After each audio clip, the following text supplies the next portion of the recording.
Hey, hello everybody. It's that time again for another Town Hall Roundup, 2 in 1 month. Funnily enough, this one was actually held on I think the very last day, the 29th either way. It's like just on the edge of April, very beginning of May. And it was a bit of a train wreck, this Town Hall, to be honest. I only cut about half of it, so some of the other parts I'll be using notes. And yes, there will be angry cats in the background because they're as furious as I am about some of the stuff Russ said. But, this was a very short Town Hall. It seemed like it was literally just to announce the new mech, which I'll tell you what it is now.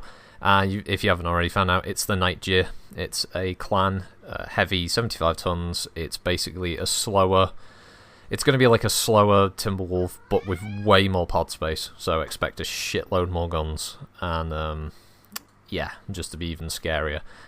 Some people have already been joking that it looks a lot like a Terran Marine, but I'll put an image up in this Town Hall video so you'll be able to have a look at it. There's 3 images of that, the special variant and the hero. So that's the new mech, and that's expected.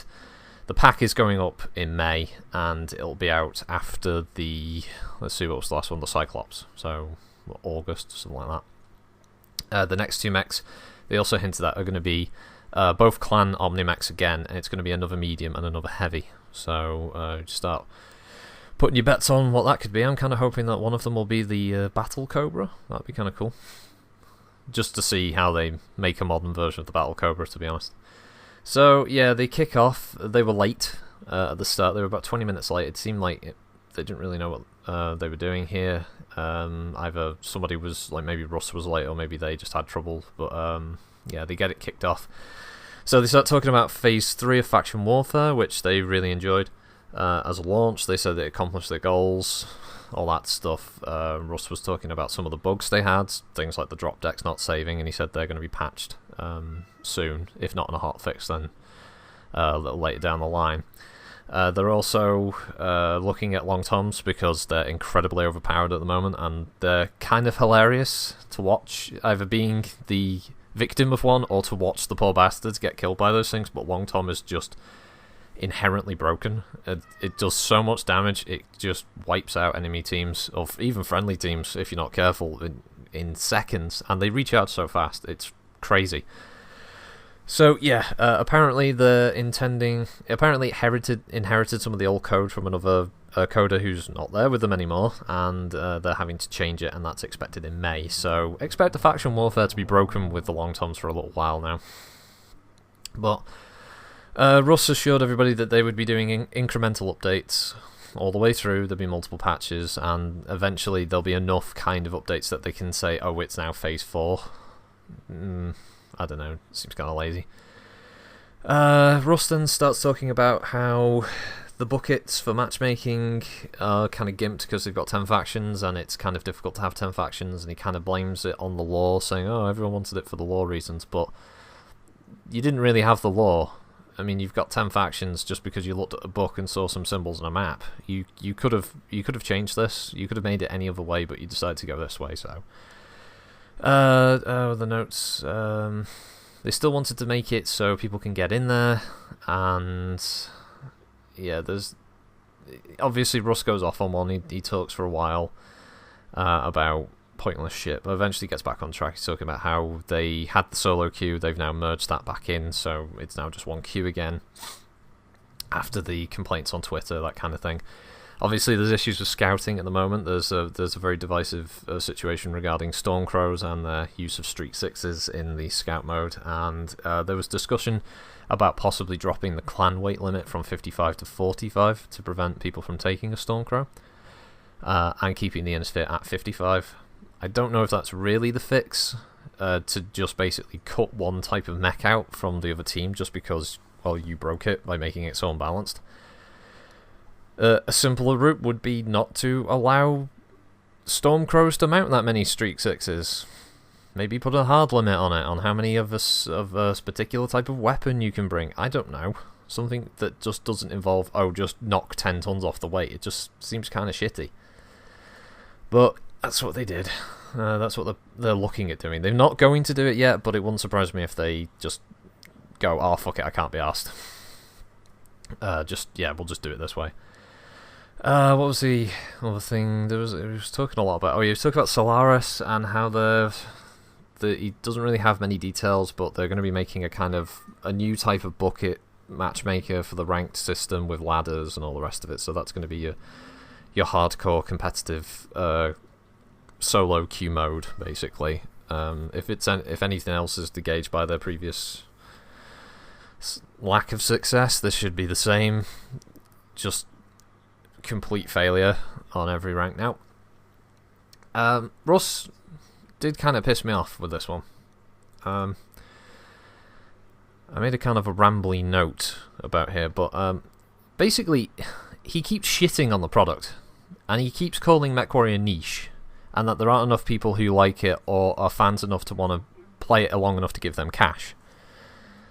And it almost feels like every time he says, like, oh, there just aren't enough people, oh, it's because there's these big groups who are breaking faction warfare by only going this one faction or whatever. No, Russ, you fucked it up. It's not their fault. Stop blaming it on the players. The game was backed over $5 million before it even came out. So it shows that there were people who were dedicated to it, and now over 20-year-old franchise. MechWarrior isn't niche. There are lots of fans. But the problem is you decided to take it from its sim-ish roots and turn it into a fucking arcade game to appeal to a larger market. And then hilariously he says, oh, we could go more like Mech Assault and open it up to a wider market. It's like, the fuck? So on the one hand it's too niche, but then on the other, oh, there's a market there, we're just not tapping them because we're, fucking hardcore with you guys. So what is it, Russ? Which one? Is it niche, or is it just waiting? Is there just this mass of players that you're just keeping out because you're keeping it real for the players? Really fucking stupid. So yeah, he complains on one hand that the player base isn't big enough because of MechWarrior's apparent niche appeal, then implies the market is there, but the niche fans he's apparently appealing to are holding them all back. Completely lost me with that one. A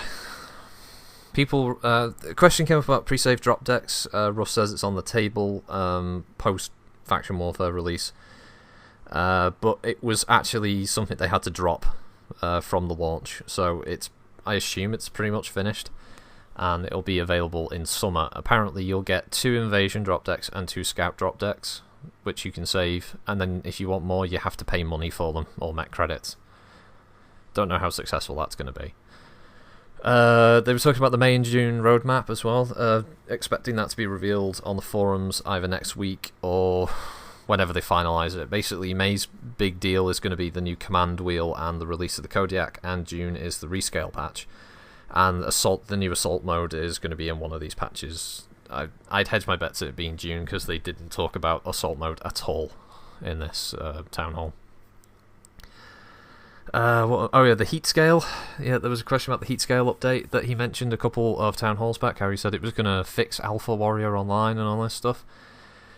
And then he kind of backtracked on it, like, really quickly. Said that he was worried that the engineers wouldn't be able to do it, basically because it would create a misconception about how hit detection works, because the game is server authoritative. So it would give the impression of there being hit detection issues because the server's having to deal with more data from every shot taken with this new heat scale system, so they're looking at different ways of doing it. It's not off the table, but it's not coming anytime soon, let's face it. So yeah, there was that. I'm looking at another note here now that were written up by Cyrothrax. So Cyrothrax, if you see him in game, obviously say thanks for taking the time out to do these. There was a mention that apparently they did comparisons that EVE will never be like Counter-Strike or Dota, but thinks they're more like EVE, and that the MechWarrior Online is the best MechWarrior game ever made, really. I mean, that's personal choice, but I'm pretty sure there's going to be a lot of people out there who say MechWarrior 4 was the best MechWarrior game ever made. Just saying. Okay, updates to Scout mode, especially the Twitter comment about adding and reducing tonnage. Nothing yet. He's been listening, he says there's a lot of noise, basically. Then the stream, they took a bit of a break They started talking about beer again, because that's what everyone wants to hear about, right? For fuck's sake. Yeah, so they mentioned the patches for May and June, the heat scale. Oh, information warfare. This question started and then their stream died, but I think Russ kind of blew it off, basically, from what I could tell from the babbling. There was a question about the maybe improving the critical hit system, so you could actually have new crits. It's nothing new for BattleTech. You could crit things like actuators and stuff on the game, which would seize up joints in the mech, so prevent them from walking. Either it would reduce their speed or just lock them in place, or it would be particularly devastating for mechs with hand weapons, like a hatchetman. If you could damage the arm actuator, they wouldn't be able to swing the arm anymore, and they'd take a penalty to firing any weapons attached to those arms. So, obviously, with this engine and all the rest of it, I don't blame them really for not implementing a deeper critical hit system. I think maybe later on, if they go to this new engine, they might be able to implement those kind of things. But yeah, I'll give him the pass on that one when he says it would be difficult considering the size of the team. So not that big a deal. The rescale. Russ was talking about Lauren's streams, because she's been doing some streaming every now and then, showing off some of the texture stuff that she does. He mentions, he says, it's scientific, it's consistent, it's mathematical, it is what it is. Which is interesting, because I've said multiple times now here on the channel that there is no actual scale for BattleMechs. They've never really been given. Outside of, you could use the game board, the hex boards, to give you a rough idea of how big mechs are, but even then it's not particularly accurate, so I don't know how it can be mathematical and consistent. Well, I guess it's consistent based on what their own scaling is. So yeah, apparently the Blackjack's getting bigger, so a lot of people who are freaking out about the Phoenix Hawk being too big, the Blackjack's going to be bigger than the Phoenix Hawk, so don't worry. Everything will be right, apparently. And yeah, then apparently they're going to do a quirk balance, but they're not using size as a method for that.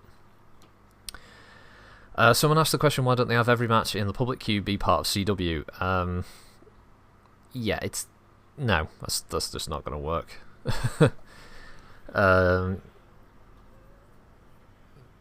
So I'll read this one out verbatim here, because Russ says, I think the answer's pretty obvious. Look at it from a solo perspective. You're telling them you can't just do a fast match and you're going to be committing to a 30-minute invasion match. Russ completely misses the point. It was about turning quick play results into something that mattered, not getting rid of quick play. Yeah, it's classic Russ not really understanding the question and going off on a tangent. I don't know, maybe you could. I don't... I think a lot of quick play matches can get ruined very quickly though by groups and stuff, so it's worth an experiment. Let's see. New player experience need work for player retention. Someone mentions the Steam stats declining. Russ says he hears conflicting and imploring tweets from those who want accessibility versus hardcore. Nobody has month-over-month growth. I would say that isn't true. There are plenty of games that have shown month-over-month growth when they've launched on Steam. Sadly, MechWarrior is not one of those. He plays it off that Steam is the minority aspect of the population, which is funny because the time of Steam's launch they were saying that was a major growth area. Now apparently it's not. So on the actual question, the only thing he mentions is that they're adding the command wheel, but nothing's major is planned for the new player experience. So hey, welcome to the game. We're not going to fucking help you.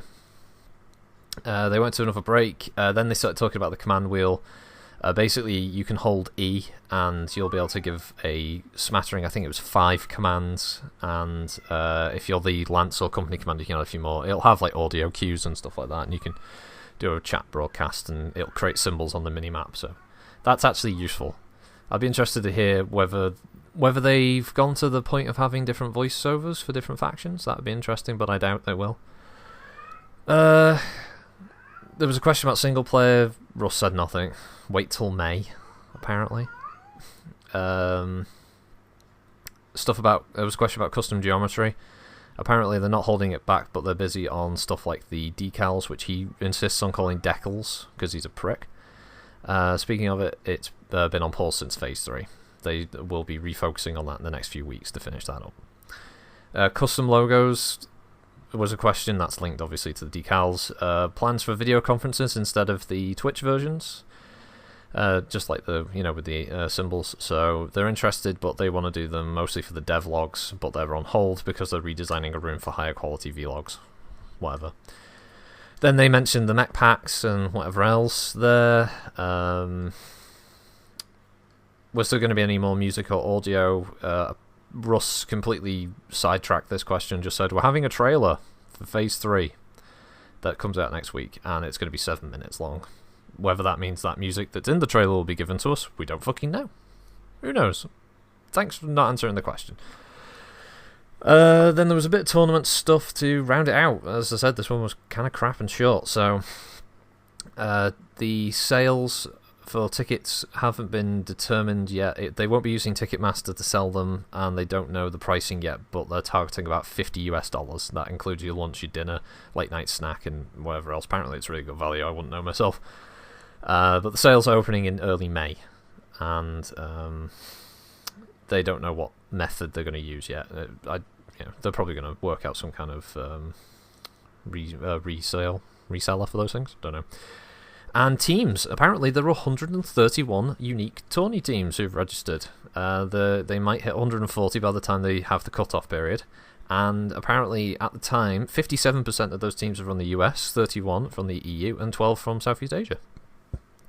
I don't know how they're going to break that down. How are they going to get all those teams to play so quickly? I don't know. I've noticed in the comments here there's a lot of people saying that it's going to take a long fucking time if they do one by one.